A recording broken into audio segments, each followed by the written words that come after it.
오늘의 키워드 첫 번째 무릎, 두 번째, 나이. 마지막 키워드는 여성. 뭐가 떠오르시나요? 바로 퇴행성 관절염입니다.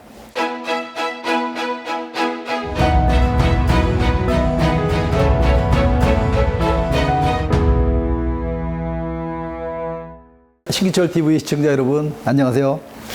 하이. 자, 오늘은 우리 퇴행성 관절염에 대해서 한번 얘기를 나눠보려고 하는데요. 우리 김도원 원장님, 우리 퇴행성 관절염에 대해서 한번 얘기 좀 해주시죠. 일단 우리 몸에 있는 관절에는 다 올 수가 있습니다. 근데 이제 주로 무릎에 많이 오고요. 그 이유는 이제 무게를 많이 받기 때문에 이렇게 보시면 될 거고, 또 많이 써서도 오게 됩니다. 그래서 가만히 서 있을 때도 무릎에 하중이 계속 걸리기 때문에 이 무릎은 이렇게 뼈 두 개 사이에 연골판처럼 이렇게 쿠션이 껴 있는데, 이 쿠션이 젊을 때는 괜찮은데요. 이제 나이가 들어가면서 퇴행성 변화가 오고 문제가 생기면 이 뼈나 연골에 문제가 생기면서 관절염이 오거든요. 그래서 아주 초기에는 이렇게 붓는 거, 좀 뻑뻑하고 아픈 게 주로 있다가 이제 중기 말기가 되면 말씀드린 연골판이 안 좋아지고 연골이 국소적으로 이제 떨어지기 시작하면서 이제 관절염이 진행이 되고, 사이가 좁아진다고 알고 계시는데 엑스레이를 찍어보면 무릎 그 관절 사이가 점점점 좁아지면서 관절염이 진행이 되고 나중엔 변형이 심하게 되죠. 여성분이 많은데 이거는 이제 가설이 여러 가지가 있습니다. 그래서 뭐 생활 환경이나 나라에 따라서 조금씩은 다르고요. 이렇게 여성 호르몬도 영향이 있는데, 저희가 판단하기로는 이제 근력하고 제일 큰 영향이 있는 것 같아요. 남성분들이 오히려 테스토스테론이 남성 호르몬이 많으면 근력 유지하는 게 좋고, 하지 근력이 좋기 때문에 어느 정도 무릎에 가는 하중이나 운동성이 좋아서 아마 여성분들이 조금 더 많다고 여겨지고 있습니다. 그러면 어떤 증상이 있으면 퇴행성 관절염이라고 진단할 수 있을까요? 제가 이런 질문이 나올 줄 알고서 또다시 제가 몇 가지 자가 진단 테스트를 찾아봤어요. 자, 제가 쭉 읽어볼게요. 자, 첫 번째, 1번 계단을 오르내리기가 힘들다. 2번 앉았다 일어날 때 통증이 있다. 3번 양반다리를 하기 힘들다.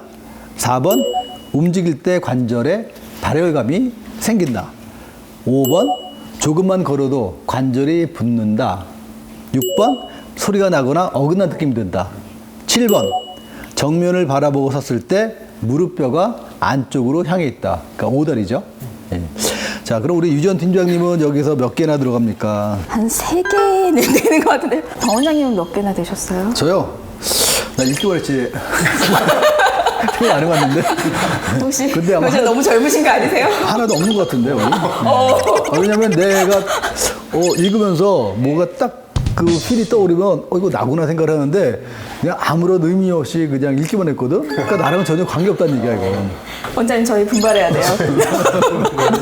안 되겠어요. 네. 무릎도 그렇고, 이제 모든 관절, 허리, 그러니까 우리가 정형외과 질환 있잖아요. 뼈, 관절, 근육 이런 경우는 이제 초기에는 그러니까 그 내 생활 습관이 굉장히 중요해요. 이제 그것만 잘 유지하게 되면 웬만하면은 별로 관절 정형외과 질환 생길 일이 없거든요. 쳐보세요. 항상 자리가 바르잖아요. 그러니까 여기 하나도 안 걸리지. 이게 상당히 힘든 거거든요. 어떻게 보면 이게 그러니까요. 습관을 바꾼다거나 습관을 좋게 유지하는 게 말은 쉬운데 그게 바뀌기도 힘들고. 아니 그게 옛날에 학교 다닐 때 보면은 선생님이 맨날 허리 똑바로 펴고 앉으라고 하고 바로 걸으라고 하고, 그러니까 모범생은 다 그렇게 좋아요. 네. 3시간, 4시간 무조건 앉아가지고 꼼짝도 안 하는 친구들이 있어요. 그런 친구들 지금 다 허리 아프고 다 관절 아파요. 나처럼 30분만 되면 일어나가지고 움직이지 않으면 안 되는 사람들 관절이 건강합니다. 자, 제일 중요한 거는요, 초기는 태도가, 자세가 굉장히 중요한 거예요. 그럼 이제 초기 단계에서 지나가가지고 이제는 어느 정도 병이 진행이 됐다. 이제 그럼 이제 중기 단계에 오르잖아요.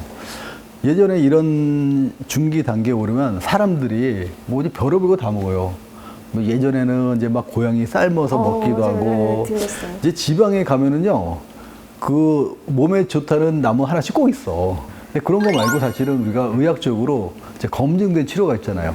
이런 중기에 필요한, 중기에 사용되는 그런 치료는 뭐가 있죠? 뭐 여러 가지가 있는데요. 일단 관절에 생기는 염증을 줄여주는 약물 치료부터 주사 치료만 있습니다. 근데 이제 초중기에 할 수 있는 거는 일단은 가장 많은 건 주사 치료도 많이 하는데요. 뭐 많이 들어보셨겠지만 이제 연골 주사라고 이렇게 많이 들어보셨을 거고 뭐 그중엔 프롤로 주사도 있고 여러 재생 주사도 있는데요. 일단 종류가 되게 많습니다. 이것도 약도 종류가 많지만 주사도 많은데 각각 이렇게 쓰이는 부위도 다르고 또 성분도 다르고요, 어떻게 보면. 그래서 이제 제일 많이 아시는 연골 주사는 이렇게 윤활액이라고 보시면 될 것 같아요. 일종의. 그래서 관절 성분인데 그게 들어가서 관절 사이에서 좀 부드럽게 만들어준다. 이 정도 생각하시면 될 것 같고, 프롤로 주사는 좀 요거하고 개념이 다른 게, 이거는 염증 부위를 좀 오히려 더 자극을 해가지고 조금 염증을 활성화시켜서 이게 회복되는 뭐 자가 치유 내지는 이런 걸 노리는 주사라고 보시면 되고요. 뭐 제일 흔한 건 요 큰 두 개가 제일 많이 쓰이고 있습니다. 주사를 관절에다 넣으면 엄청 아프겠는데요? 그렇죠. 뭐 주사는 다 아프죠, 어디든. 그렇죠. 이건 얼마 전에 들었던 거는 되게 신기한 내용이었는데 줄기세포? 줄기세포 주사? 뭐 이런 것도 있더라고요. 제가 이거 말씀 안 드리는 이유는 이제 모든 분들한테 다 사용할 수는 없고요. 이게 줄기세포 주사라기보다는 최근에는 치료라고 하죠. 수술 쪽에 가까운데, 뭐냐면 이제 동종 제대열, 그래서 추출해내서 이런 줄기세포를 배양을 한 다음에 안 좋은 부위에다 이식을 하는 이식술이라고 보시면 돼요. 예전에는 뭐 피를 뽑아서 뭐 여러 가지 추출해서 주사를 놓기도 했는데 지금 효과가 이렇게 크지 않다는 결론들이 많이 나서 요즘에는 이식술이라고 표현을 하죠.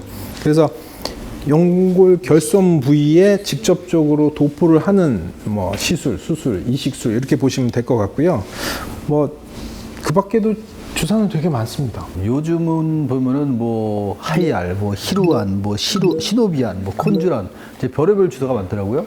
그게 이제 일종의 설명을 드릴 때 연골 주사의 한 종류들인데, 이게 다 상품명인데 이름도 다르듯이 조금씩 내용이 다릅니다. 그래서 히루안이라고 하는 주사는 일반 예전부터 써왔던 연골 주사고요. 뭐 주 1회 정도 뭐 맞고 한 3번 맞아요. 이렇게 말씀하시면 거의 대부분 이 주사인데, 이게 히알루론산 나트륨이라고 하는 관절액 성분이 이거를 직접 넣어주는 거거든요. 아까 말씀드렸던 윤활제 역할을 한다 보시면 되고, 그 다음에 말씀하신 시노비안, 이것도 주사인데 히알루론산 나트륨 베이스를 가지고 있는데 약간 구조가 달라서 요거는 한 번 주사, 6개월에 한 번 주사로 좀 대체할 수 있고요. 조금 더 편해진 거고, 그리고 최근에는 뭐 콘주란 이런 주사는 약간 연골 주사라기보다는 조금 이렇게 재생 주사에 가깝습니다. 예전에 뭐 DNA 주사, PDRN 요런 주사인데 요거를 농축해 놨다고 보시면 되고요. 그래서 요거는 연골 주사라기보다는 약간 좀 재생 쪽에 가까운 주사라고 보시면 될 것 같습니다.